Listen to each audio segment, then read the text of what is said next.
coming up on Chopper's political podcast. I may not be doing my personal huge contribution. I'm doing more for the pub industry, Chris, than I'm doing for the salon. I'm not being rude. The salon industry.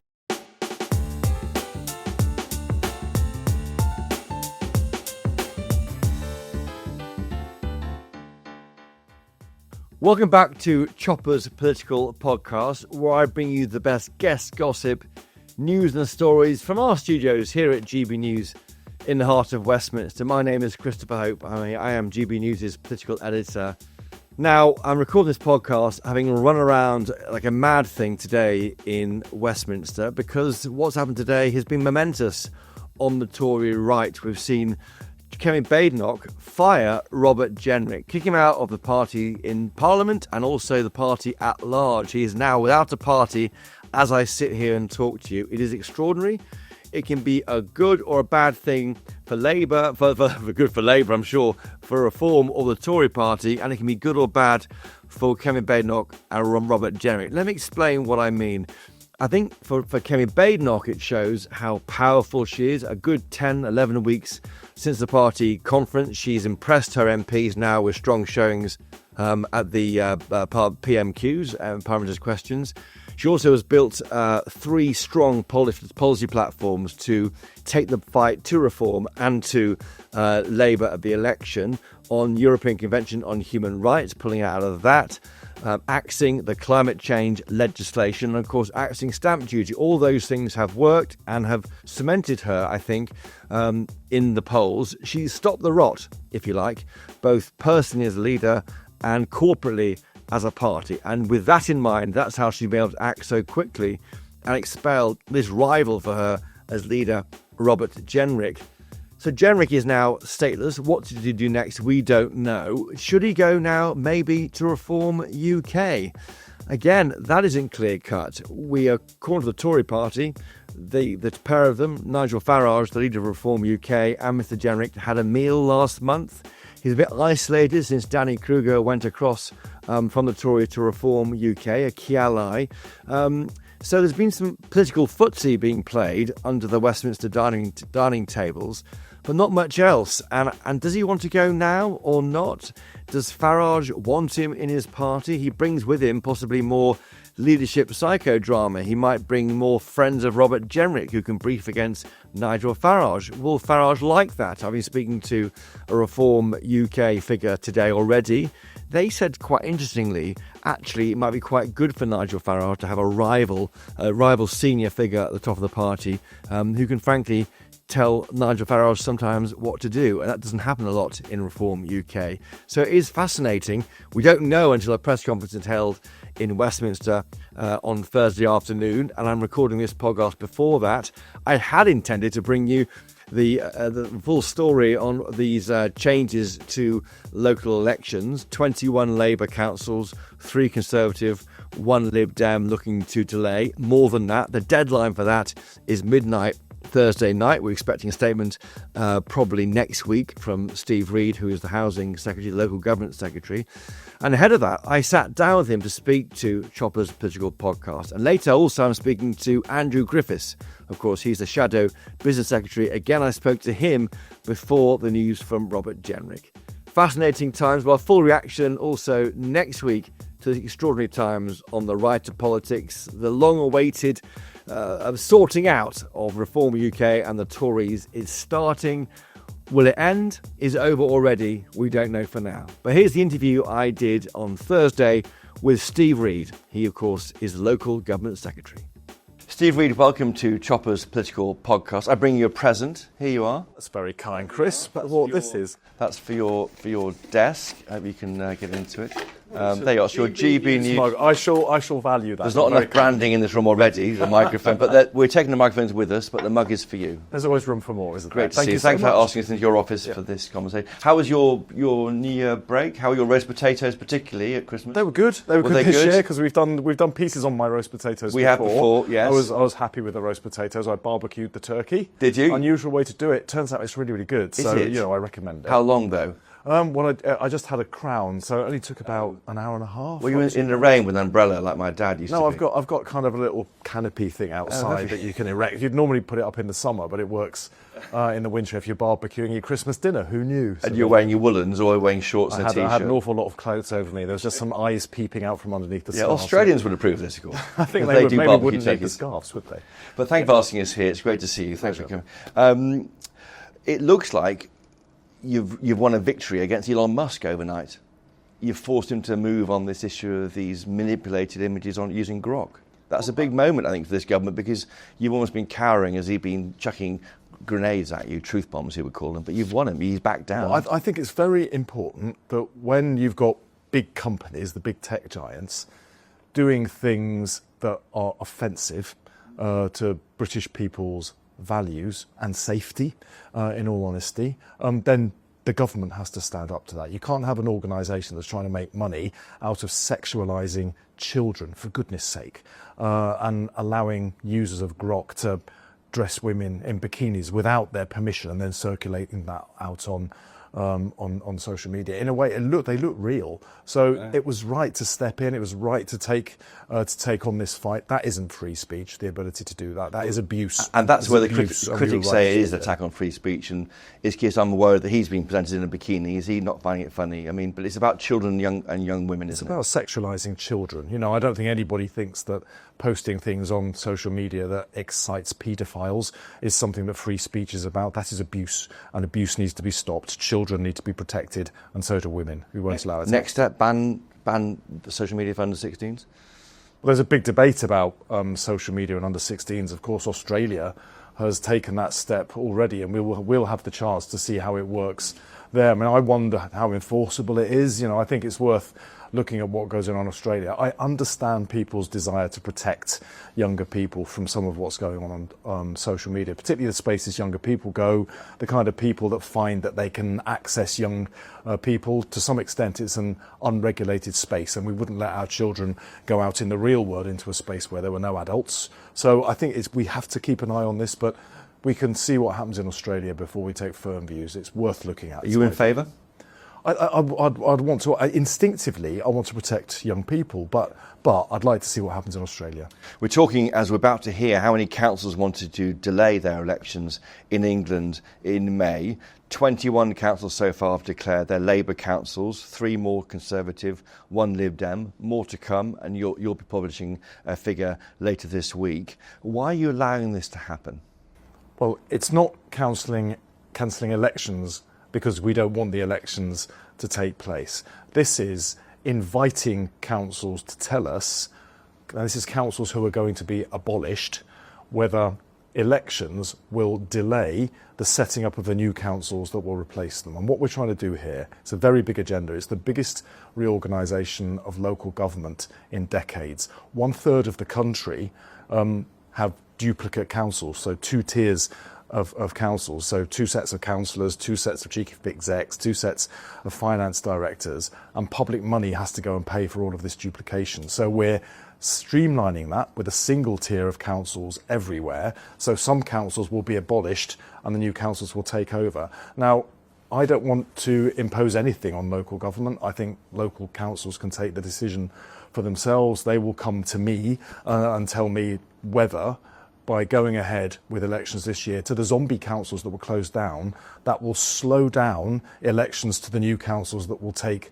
over. And in that case, I will consider what they've got to say. And you're minded to accept their request to delay? Well, I'll look and see what they've got to say. I mean, all of that duplication I just described is wasteful spending of taxpayers' hard-earned money. What will it save then? What's the saving on that? Well, just on, I think it will get rid of 5,000 duplicate councillors. That alone saves £35 million.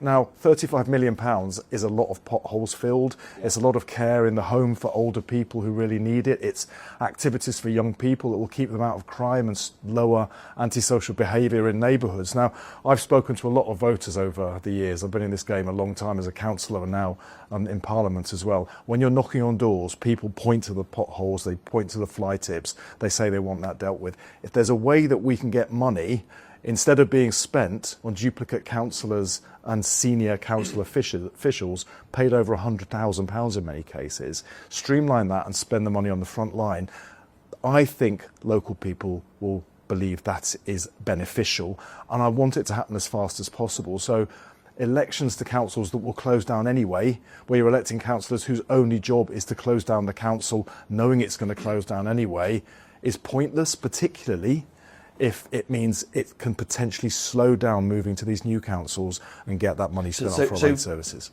So the price is democracy being delayed or denied to some people, for millions of people, but you're saving at least 35 million, so you get more potholes filled. Yeah, that's just on councillors. That doesn't include the millions you'll say in duplicate pay as well. So it's more than that. It could be 50. It'll be tens of millions of pounds will be saved to be spent on frontline services. And it's not denying democracy. You know, I believe strongly. That's what critics say, though. They say it is. Of course they do, but they're wrong. They're wrong. It's speeding up elections to the new councils that will replace the councils that are being closed down. And I think that is sensible. We're looking at councils that will be there for the long term. Any elections that are delayed, it will be for a year. The elections would take place to the new councils we anticipate in 2027. But it does mean we can fix the problems that people are seeing in their streets faster. And that is why, after all, people take part in these elections. It's worth saying as well, there's plenty of precedent for this.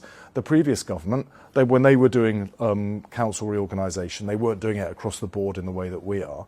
But when they were doing it, they also cancelled elections. Buckinghamshire, Cumbria, North Yorkshire, Somerset, Northamptonshire, Weymouth. I've got the notes down there in front of me. So there is precedent for doing this. Now, nobody living in those areas today believes they've been denied democracy, because they're now electing councillors to new authorities that are taking decisions about their areas. Some areas will have councillors there for 7 years without being re-elected.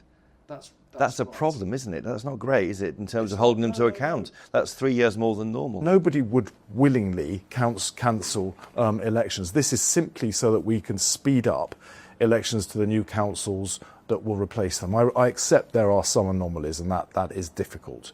But at this point, I want to move ahead as quickly as we can to streamline these councils so we can get tens of millions of pounds out there and spent on the services that local people care about. And I know it's things like potholes, fly tipping, care for older people. So many people are stuck in hospital. We have a problem in hospitals because there is no care to send older people. Social care is a whole new issue when they're discharged. But it's councils that are responsible for those services. So if we can save money by stopping spending it on duplicate councillors and senior officials and spend it on the public instead, is that not a good thing? Politically, it looks like Labour's running away from voters. 21 are Labour councils of these.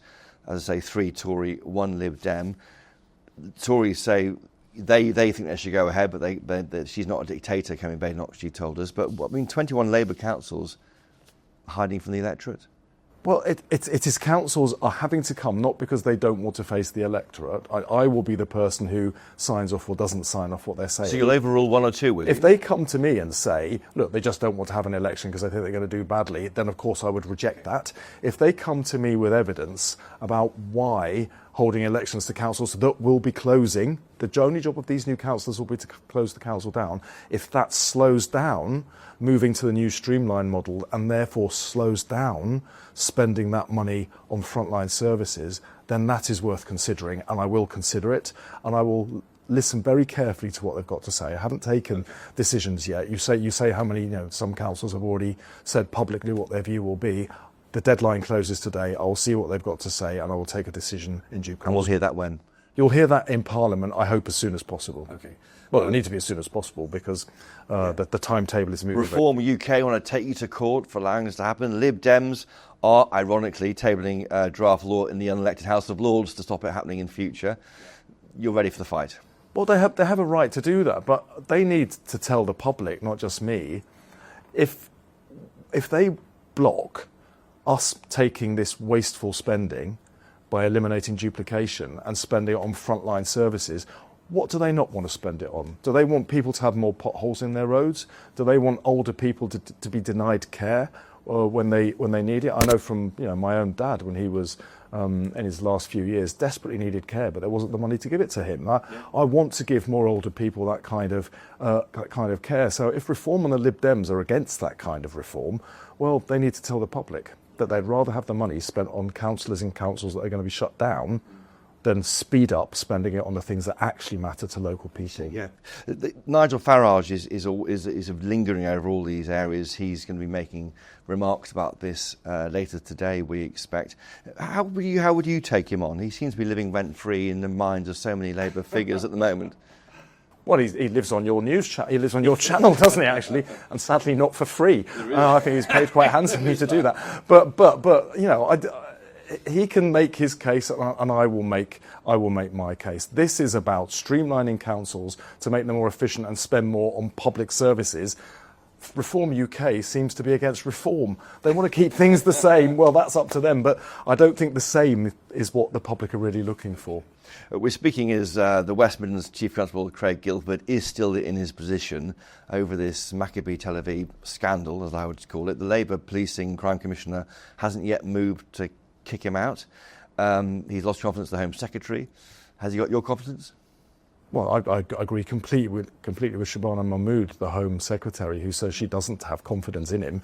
And after his performance at the Select Committee, and I know Shabana received a separate report on what had gone on, she made her view very, very clear. And I think when the Home Secretary tells you they don't have confidence in a senior police officer, I think the police officer needs to resign. And he hasn't gone yet. And he hasn't gone yet. And the Home Secretary doesn't have the power yet to require him. Back in 2011 or so. That's right. So she's already said we need to look at that. But I know the Police and Crime Commissioner is taking a view as well. But I think if I were 2 weeks on this. If I were the Chief Constable, I think it would be the honourable thing to do the inevitable. Yeah, we haven't seen it yet. No. You've had issues, haven't you, personally, I think, with Palestinian groups. Yes. Yeah. You call the police. There's been a row about biscuits decorated with a Palestinian flag. Did you call the police about that, or was that? No. What happened was a couple of years ago, there were a group of pro-Palestine demonstrators who came outside my house, my home, and they had some pretty horrific signs up with really outrageous allegations. It's not legal to do that. Some of them were wearing masks, so we couldn't see who they were. The family member vomiting down the toilet because you're frightened, you don't know who these people are outside the house. My neighbours coming out and shouting at them because their children were being terrified. I called the police and the police didn't come, so they were able to just continue outside. Were you a minister then, or an MP? No, it was before the general election. I was an MP for sure, but the police didn't come. I'm not the only person that's had this experience. Of course, other colleagues have. Was it over Gaza, Israel at the time? Sorry? It was over the issue. No, absolutely. It was over the Palestine-Israel issue. Now, however strongly people feel about issues, if you think the way to deal with it in a democracy is to go and intimidate and harass elected representatives, then you don't believe in democracy. We have our arguments, and I'll come on any TV channel and debate issues, no matter how thorny they might be, but you don't go out and intimidate and scare people into thinking their families are not safe unless they do what you want them to do. That is extreme authoritarianism, and I saw it outside my house. I know that the person that organised that was a teacher trainer based at one of the teacher training colleges here in London, and then just recently in my advice surgery, 2 Jewish parents came to me to tell me that at a local school, an organisation called the Palestine Solidarity Campaign, who I believe are linked to the group that were outside my house, had been brought into the school and had given biscuits in the shape of Israel to children, and then were then teaching them to ice them with the colours of the Palestinian flag. Now, that is basically teaching children that Israel shouldn't exist. That is a shocking thing to be doing to children without their parents' awareness even. And when I asked the school about it, they also didn't know. They hadn't checked what this group was doing in the school. And then we saw, we've seen in the press this week as well, the issue of my colleague Damien Egan being blocked from going to visit a school in his own constituency where he's the MP, because there were some people in the school, staff in the school, who were linked to the Palestine Solidarity Campaign who organised for him to be blocked. Now, the idea that as an MP you can't go and visit a school in your own constituency, again, is quite shocking. Why do we see this apparent capture of authorities by the kind of Palestinian campaigning groups? You saw that arguably with Craig Guildford in the West Midlands, the way they didn't really treat. Well, you see it with Maccabi Tel Aviv. I think we need to assert the rule of law, and the rights people expect in a democracy. We need to assert that much more clearly. It is the authorities that will decide who comes into our country to watch a football match, who goes into a school to speak to kids when they're elected. It's not the mob on the street. There's concern about this incoming Islamophobia definition, which will make that even harder. I mean, well, you hold the pen on this, don't you? You're in charge of this policy. I will be taking the decision on that. I would do nothing whatsoever that made any of that harder. I'm very alive to it. As you've just heard, I've got personal experience of it.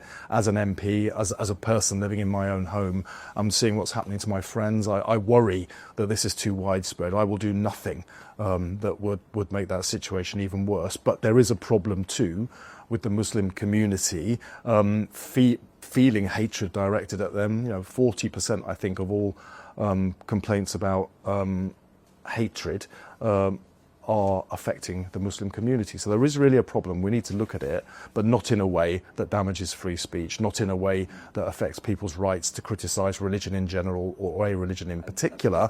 But people deserve to be protected from it. That's the backdoor blasphemy law, which critics say this will bring about, because there aren't similar criticisms. That will never happen on my watch. Absolutely never. Definitely? Definitely never happen on my watch. Saying that now. There will be no restrictions on the right to criticise a particular religion or religion in general on my watch. What we'll do is look at how we can protect people from abuse that is extreme.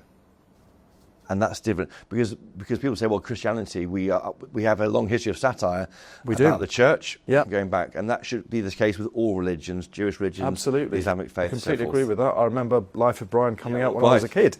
Right. That provoked a lot of hostility at the time from Mary Whitehouse and other campaigners that I'm sure most of your viewers are too young to remember. But no one has a right not to be offended, but I think people have a right not to be targeted for hatred and abuse that intimidates you and makes you feel unsafe. And we'll see it shortly. Very shortly, yes. The big job you've got here in the housing department is building new homes. 1.5 million is the target. How are you going on that target? Well, we've got some new housing figures out today, and new housing starts are up 18%. So that's nearly a fifth. So that's a sign of things going in the right planning direction. Bill is law now, isn't it? That's come to the planning bill passed into law. It got royal assent from the King on the 18th of December, so that will speed up the planning process. We can get more homes built. Another positive sign I saw today is we've now got more mortgage products available to people who want to take out a loan, more than we've had for 18 years. That is a big sign of confidence on the part of lenders for mortgages. We've got the planning legislation in place. I announced with Sadiq Khan some changes that will speed up house building here in London. We've announced changes for instance, if you want to build around a railway station in the vicinity of a town or a city, you can have a default yes to developing homes within 800 metres. The public transport is already there, so you don't have to spend money putting it in place. That alone could provide 1 million homes around London, or 1.8 million new homes across the country. And the independent OBR, the Office of Budget Responsibility, have said that they expect this government to deliver the biggest increase in house building for 40 years. So we are on track to hit that very challenging target of 1.5 million homes over the course of this Parliament. It won't be easy, but we're starting to see movement now in that direction. That's a target you're sticking with. Well, what does barnacle stripping mean? We're told that you're stripping barnacles. That sounds like a phrase that somebody in the press office might have come up with. Dropping difficult things to do is what it means in my world. Is that what it means? Is that what it means in your world? This is a difficult thing to do, and I'm not going to drop it. My top priority in this job is to get the homes built that we need to end the housing crisis. You've got. Under the last government, the number of people sleeping rough in shop doorways doubled. I mean, that's terrible for those individuals. No one wants to go to their high street and see people sleeping rough. But you've also got young people who cannot afford to get a place of their own to rent or to buy that important first foot on the housing ladder. I bought my first flat in my early 30s. I want today's young people to get that same opportunity. Won't happen unless we build the homes. So I am absolutely laser focused on getting those homes built. But today we've seen stats that show we're going in the right direction. Just on the same topic, though, you hold the pen on this new Chinese super embassy. That's a quasi-judicial role. You can't tell me what you're going to do about it. Had you seen those unredacted plans before the Telegraph published them? I really can't comment at all, because if I say anything about this, Chris, then it could make it impossible for me to take the decision, and I have to take the decision. I'll get JR'd. You're right. Yeah. Okay. Just finally, you've known Keir Starmer for a long time. You're very close to him. Why is he not connecting with the public? I've known him since he was DPP back in 2008. I've known him privately. He's a very decent guy. I think he just doesn't seem to connect with some of our viewers and listeners. I don't know why that is, and why is it not working with him? Why is he unpopular? Anybody who was Prime Minister today would not be popular, because we've had, since the crash in 2007, that's what, 18 years, nearly 17, 18 years, where people haven't had a wage rise. So living standards have gone down. If you were 30 when that happened, you're now in your late 40s, edging towards 50. That is a prime part of your working life. You haven't seen your living standards go up. Most of that time it was the Conservative government that was in power, but people, after other big promises that were made failed, austerity failed, Brexit didn't deliver the changes that people were expecting from it. We were promised Build Back Better after the lockdown. It didn't happen. Why would people trust politicians today who come on and make promises? They want change you can feel, and until they feel the change in their day-to-day lives, and still they feel their wages going up higher than prices, until they feel it, they're not going to believe it. So this year, we believe, will start to be the turning point when those rising wages, falling waiting lists in the National Health Service start to become more tangible to people. And I don't think until they feel the change, they're going to give the Prime Minister or any of us the benefit. And that's why we're doing these so U-turns are called. 13 U-turns were sold, maybe fewer than that. Well, I mean, some of them are U-turns, some of them I don't think quite really amount to that. But you're always better to review something and get it right than to pursue something that is wrong. And, I can't help thinking, when you've got Nigel Farage coming and telling us that we're making loads of U-turns. Every single Reform Council that's been elected said that they would freeze council tax. Every one of them is putting council tax up. So if he wants to talk about U-turns, let's see what his councils are doing. But he'll still be there by Christmas, Keir Starmer. There's leadership chatter all the time. Of course he... One of the things the public voted to get rid of was the chaos that you had under the previous Conservative government. Was it 5 Prime Ministers, 6 Chancellors? I think... I can't remember how, 11 years, I think we had 14 or 15 housing ministers as well. It was insane. We need some continuity here. So absolutely, Keir Starmer will be in his job throughout this Parliament, and we will deliver the change we promised at the election. Steve Reid, thank you for joining us today on Chopper's Political Podcast, and don't forget your mug. Thank you for my mug, Chris. Really love it.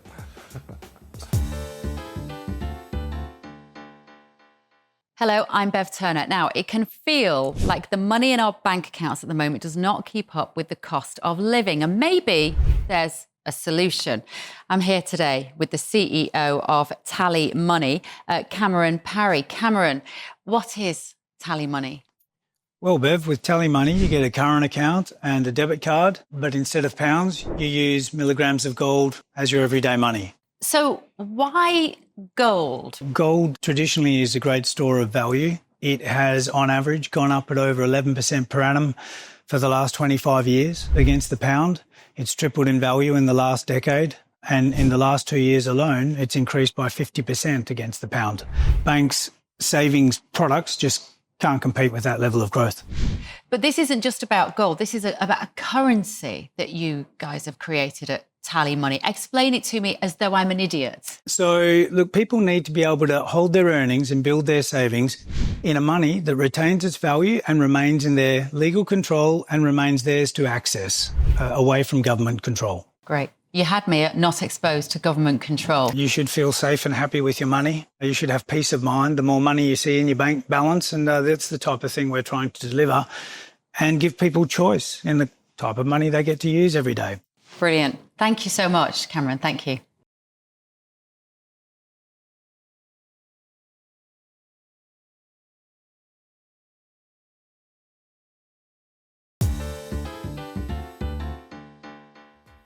My next guest is Andrew Griffith, who is the Shadow Business and Trade Secretary. Andrew, welcome to Chopper's Political Podcast. Great to be here. Great to have you here. We stand on the cusp of another detail about the government's latest U-turn. We're expecting information on how they're going to protect pubs in the business rate system, probably, I'm expecting, early next week. I stand to be corrected. It could be today, Friday, but I think it's early next week. How have they got into this mess? Well, first of all, look, just recall what a mess it is. And now even the U-turn has taken them, nearly 10 days to perform. 10 more days of worry for people in pubs and hospitality. I mean, that date approaching, the April the 1st date is when the business rates change. Absolutely. That's coming. Absolutely. And look, January is someone who was in business for 27 years. January is when all the bills come home to roost. So it's a really tough time of year. Some people are deciding whether they can keep going, whether they can, see a way to trade through profitably 2026. So it is a proper pickle. I'm not sure it's a technical term. And from a chancellor who actually just keeps breaking people into jail, right? I mean, and herself, most notably, because, the family farm and family business death tax didn't need to do. U-turn, wasn't a big revenue raiser. And the U-turn has been affected, not fully, but only partially. Obviously, the winter fuel didn't need to pick that fight. And then this. Those said they have to fill the black hole that your government left. Well, and then, of course, they U-turn, so that gave the lie to that anyway, Chris. But look, this is just wrong on so many levels. First of all, anyone's got to understand the cumulative impact. I mean, it's almost, what has the hospitality or retail industry done to Rachel Reeves in her former life? Because almost everything she's done has landed almost uniquely on their doors. The increase in minimum wages, national insurance, which was targeted, the threshold change, particularly for those that weren't doing a full working week, maybe 20 hours. Business rates, which they should have seen coming from space. I mean, they've been mounting a defence over the course of the last week saying, well, we never realised the impact of revaluation. I mean, what nonsense. And if, by the way, you are the business secretary, because it was Peter Kyle, my oppo, who was making this argument, look, if you're the business secretary, the clue is in the blooming name. Fight for your right? Fight for business. Be obsessive about how you can improve business in this country. Don't go around saying, well, I didn't know about this massive rates rise. Just to give them their due on this, the government says that they knew about the totality of the rates increase, but not the effect on individual businesses because of taxpayer confidentiality. Is that right? It's just a lie, Chris. I mean, that's what they say. That's what they're saying. It's a true thing to say in this case. Look, the way the Treasury does analysis is, yes, it does some quite macro analysis looking at the big numbers, but on any policy measure, they do some worked examples. They do some specific examples of how this will land on this sort of business or this sort of household. So I honestly think that is a lie. I think that there are people in the Treasury who absolutely knew that. All of the facts were out there and capable of being known.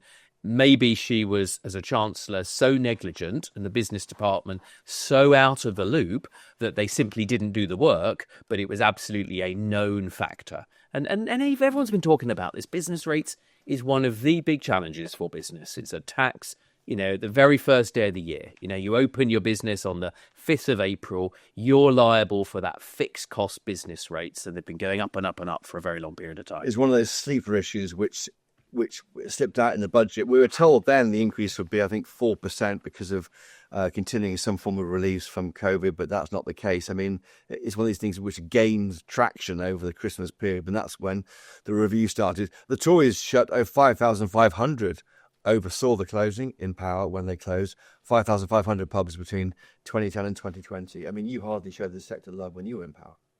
Well, I mean, I don't want to absolve myself. I'm happy to take collective responsibility. I think I would have been a strong champion for bit pubs. Because, you wasn't in charge then. Because I wasn't in charge, and, representing a rural constituency, typically you've got one pub in a village. I mean, it really is. People say, every politician now says they're the life and soul and the beating heart. But that is the real lived experience. If you live in a small community, they're a place for where you deal with loneliness, they're a place for the young mums to meet, whatever. So I've always waxed lyrical. I wonder if we're approaching a point. where pubs become a kind of protected species in our communities, like post offices are, but that's under threat, by the way, and from Labour. Yeah. Just watch that one because they want to close thousands, it looks like, under a consultation. Pubs, doctors, schools, post offices. Those four things are the four legs of a stool which support communities. If one of them is lost, the community starts to suffer. I think that's where I think in terms of how you think sociologically, that's spot on, right? And the other one is often the village school, because you lose the village school and then you lose the young families and the rest of it. But I think every publican I speak to would absolutely abhor the idea there's some sort of protected species, almost like a zoo, that we sort of preserve in our countryside and on our high streets. Well, that's not what they want. They want to make successful, profitable businesses. The history of pubs but the government's going to have specific protections for pubs, aren't they? Well, I think that's problematic. It's not where I would be. It's not the Conservative policy. We think a relief package on business rates should impact all of those who are affected. If you just think about it, your listeners, I mean, when does a pub become just, a pub, a gastro pub, rather than just a wet lead, drinking pub? When does a gastro pub turn into a restaurant? When does a restaurant with rooms turn into a hotel? Book tables in pubs now. Absolutely. And what about all of the other businesses on the high street that are equally bleeding out? I was speaking over the weekend to hair salons. Now, your listeners, if they view, I may not be doing my personal huge contribution. I'm doing more for the pub industry, Chris, than I'm doing for the salon. I'm not being rude. The salon industry. You have to be careful with it. You can win an employment tribunal for this case for being called a little bit follically challenged. But no, there's a really important point here, which is that across our high streets, businesses are bleeding out. Historically, we as a country have taxed property fairly heavily. Chancellor's at it again. And we need a better answer, because we've got to keep these small businesses. There's a tendency now emerging in this government, to be really, if they talk to business at all, and I'm critical of that, but it tends to be big business. When it came to energy reliefs, they've come up with some relief mitigation schemes for the very largest businesses, but they left all the small ones twisting in the wind. What would pay Red's higher energy bills? What would you do? I mean, you were in charge, not personally, but for bits of it, you were in charge for 14 years. Now you're out of it, you've got time to think and look around. That's what opposition is about, refreshing ideas. What would you do on this? Because it's not a new thing, these business rates punishing high street companies. No, but it's a new thing to so drastically remove the reliefs, right? The logic for business rates from first principles is that, you're in the high street, you're contributing to the community, you don't actually get a lot back, right? Even your bins don't get emptied by most councils in return for business rates. But it wasn't supposed to be a huge revenue raiser for the Treasury. But because it's been easy to collect, because our businesses have been a sitting target. And no votes, obviously no votes now. And they don't vote, and there's long been talk of reform and rebalancing. But what you've actually seen is the Treasury in a very short-sighted way, because they don't look at the second and third order impacts of the lost employment, the lost national insurance, the cost to the community of replacing some of these services. Again, you see this with post offices. When you withdraw a post office, you've actually got to replace some of those facilities for people, and it's often a lot more expensive to do that and a less good quality experience. So what would we do in general? It's less about picking specific industries. It's saying we're going to have a fair and simpler tax system. We have one of the most complex tax systems. So more cash support the rates then?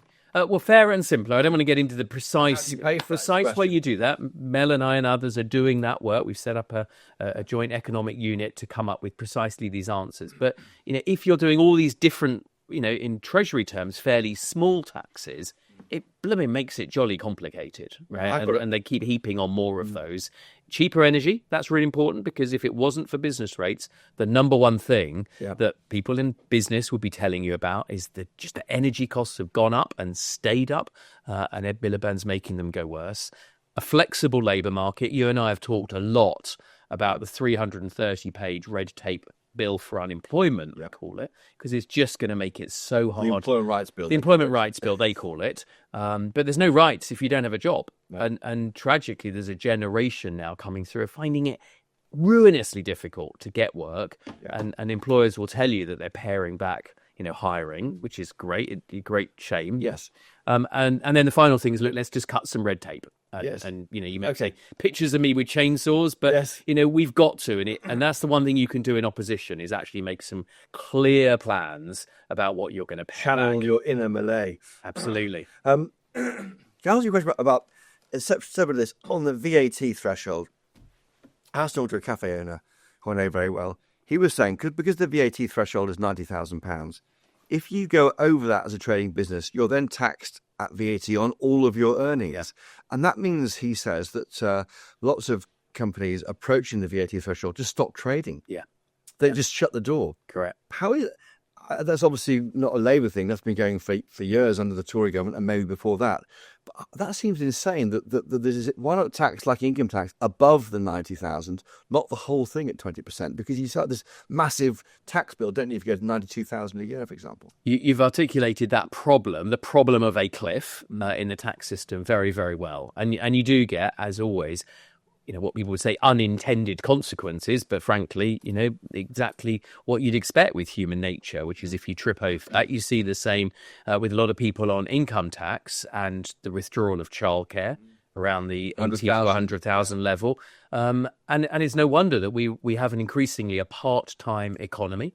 That people are doing less than full working weeks to try and manage that balance, sometimes driven by the welfare system, which, you start to lose things like free council tax or access to housing. That's why I say that we need a simpler tax system, because as soon as you make it complex, you're putting in place cliff edges and thresholds and driving up the administration costs. And most people just, they understand they've got to pay their tax. No one's going to love it. One of the things that we announced as a policy is that, particularly for small businesses, we will allow them to rate their interactions with the taxman, with HMRC. So you think about, check a trade, or you go online and make a purchase, and afterwards you're immediately called back. How would you rate this interaction? Because there's a cultural piece. There's a big cultural piece here in the Treasury and in HMRC about how they think about business and how they interact, and that might just go some small way to leveling that mix a bit. We're speaking in a week when arguably the 13th U-turn has been done by this government in 18 months, this time on not making digital ID compulsory by 2029. Why are we seeing so many U-turns? I mean, for me, my theory is because the government didn't want to push up income tax, national insurance or VAT, one of the big tax-raising measures to deal with the cost of COVID, which was agreed by the Tory government and Labour opposition, 400 billion plus 100 billion from the Ukraine energy shock. That needs to be paid for. And if they've been honest at the beginning and said a penny on income tax or 2p on income tax, we all pay for the cost of it. We all benefited from being paid to be at home. But by not doing that, they're trying to pick off groups who are just fighting back. And now they're losing authority. They seem to be in a kind of doom loop at the moment.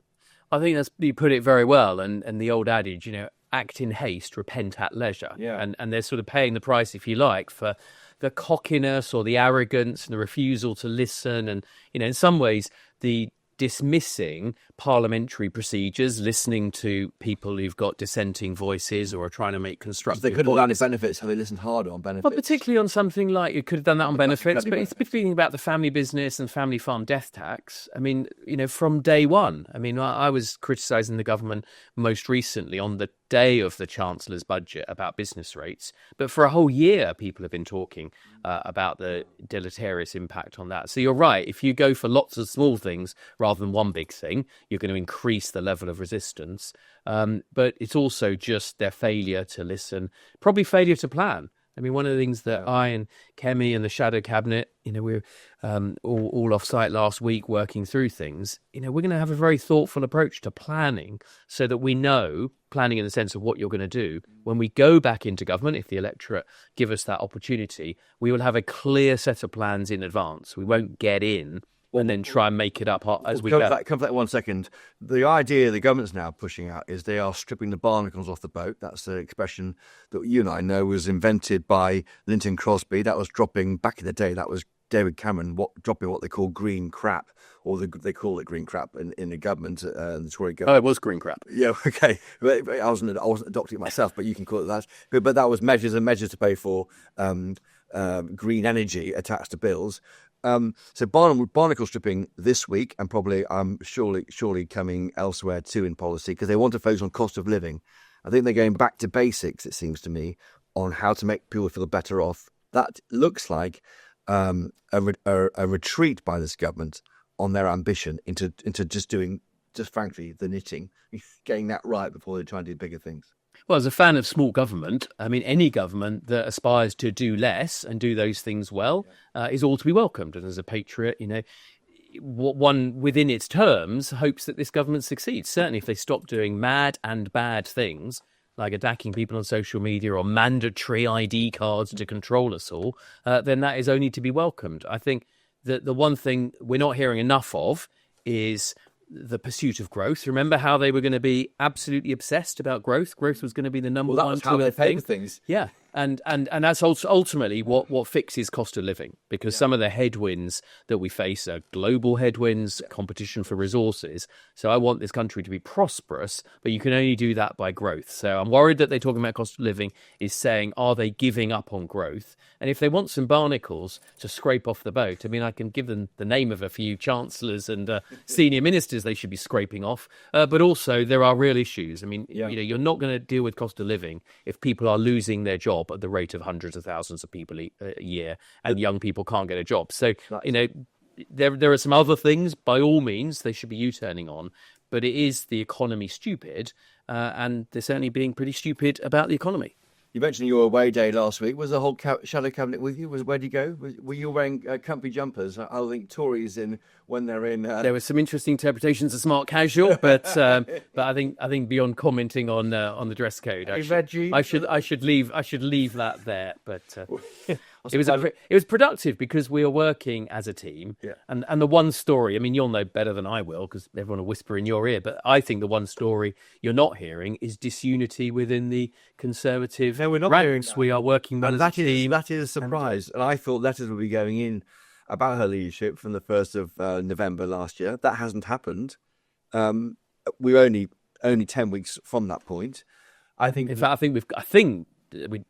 this is more interesting than just talking about a poll generally. I think we've got the only party leader who's polling more popular than their party or something like that. For Kemi's rating, someone was telling me, was certainly out-rating the party. Which, for me, 3 things happened to make that happen. She's done well in PMQs since the summer, but the 3 policy areas were ripping up the ECHR with that based on a 180-page Wilson report, scrapping the Climate Change Act, and ditching stamp duty. Those 3 things, I think, unite the party around her. Why worry? Funny that you get back to good Conservative principles, and Conservatives do rather better in the polls. Will she do these things? I look at ECHR withdrawal.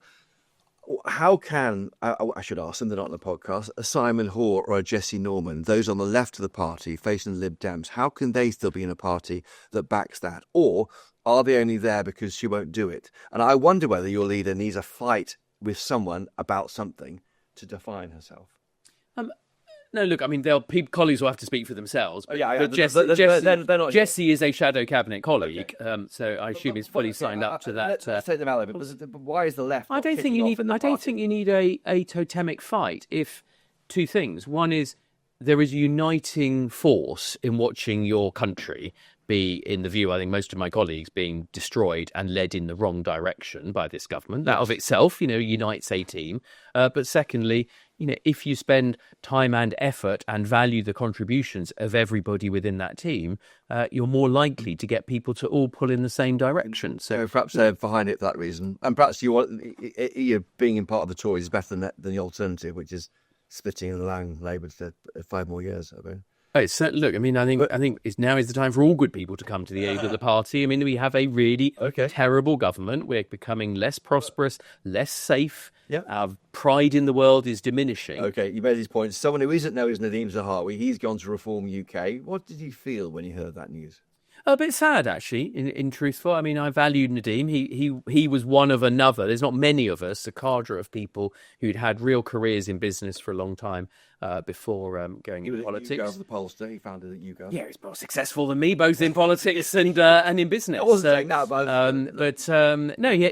there's no diminishing his success in business. And actually, just generally, I think it's rather sad. I don't criticise any other party. I think it's right that leadership of this great country of ours should be a competitive domain. You know, that's fine. I don't believe in closed shops. Others might follow him there. What do you say to other Tories following him over there? Because him going there is... Well, I just think the sadness is, I think, actually, Nadim's now, under Kemi, got the Conservative Party going in the direction that you know, from all my conversations with him, he would have most wanted. You know, so he and I both served a whole bunch of different leaders of the Conservative Party, not all of whom one would say were simpatico or good in their execution. So I don't know. You'll have to ask him. But you asked how I felt. I felt a bit sad about it. But you know, we're a strong party, and as you can see, you know, the job of work is just keep doing what we're doing, hold this government to account, which people are absolutely crying out for, you know, hold them to account. Yeah. And your advice to others thinking of following him out the door to reform?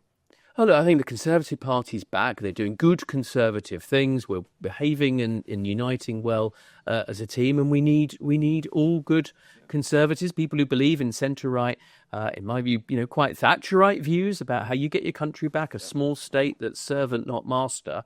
You know, I think the Conservative Party is a good home for that sort of person. Just finally, we're going to be seeing Keir Starmer probably going to China in coming weeks. Should that happen? Should he go? I don't think he should go. I think that China can be an important trading partner. They are with the US, they are with other countries. But given all of the other things that have been going on, you know, locking up your political enemies. I mean, even Starmer hasn't started doing that yet, but we should be careful. And the controversy about the embassy and other things, I don't think he should go. Right. Businesses would say we need to talk to China. If he does go, he normally would fly with some CEOs with him. Surely you have to engage with one of the world's fastest growing economy of that scale. Yeah, and Trump's meeting Xi later this year as well, I think. So it's not about not engaging. I think it is about the signal that it sent. You know, as I say, a shadow trade secretary, I would not cut ourselves off from China. I think there are domains, you know, you can imagine almost like a wedding cake. There are some high security domains where understandably you want sovereign capability, you want to protect your intelligence and resilience as a country. But there's many others where we need to, as a successful trading nation, trade with the world. I think you can do that in a differentiated way. But charging off in the middle of all of the other controversies rather than as a layered set of engagements, you know, what's his ask? I mean, we know all the things he seems to be giving them. I mean, the Chagos by proxy, a new embassy sitting on top of sensitive cables. What are the things that we're going to get in return that would make that a proper, balanced conversation? And just finally, on the Chagos Islands, you mentioned it there. Why didn't Tory peers vote for a kill motion to kill that legislation this week? Look, I don't know all the ins and outs. I wasn't in the room. I do know that they have very consistently, at every point, both in substance and process, opposed this government's surrender deal to a Mauritian government that's never had sovereignty and selling out the Chagosians. So I don't think we should get too caught up in the mechanics of the, you know, inside baseball of what happened in the House of Lords. They indicated their opposition, just as so many other people have, and I will with all my colleagues when it comes back to the House of Commons. Andrew Griffith, thank you for joining us this week on Choppers Political Podcast. Thank you earlier to my other guest, Steve Reid, the Housing Secretary. I tweet at Christopher Hope on X. Are you on Twitter? What's your handle? Griffith A. Griffith, there we are. Griffith so A. You can send us your views on our conversation. Do feedback. Do leave us a 5-star rating and a review wherever you find this podcast, on Apple Podcasts, Spotify, elsewhere. That helps other people to find it. Thanks to the great team of colleagues behind Choppers Political Podcast, Mick Booker, Jeff Marsh back at base, and the busy worker bees, Rebecca News and George McMillan here in our studios in Westminster. Do stay tuned. Do watch all our best reporting on GB News, also our website, gbnews.com. We're smashing records and we need your support. Keep watching us. But until next time, from me and Andrew Griffith, cheerio.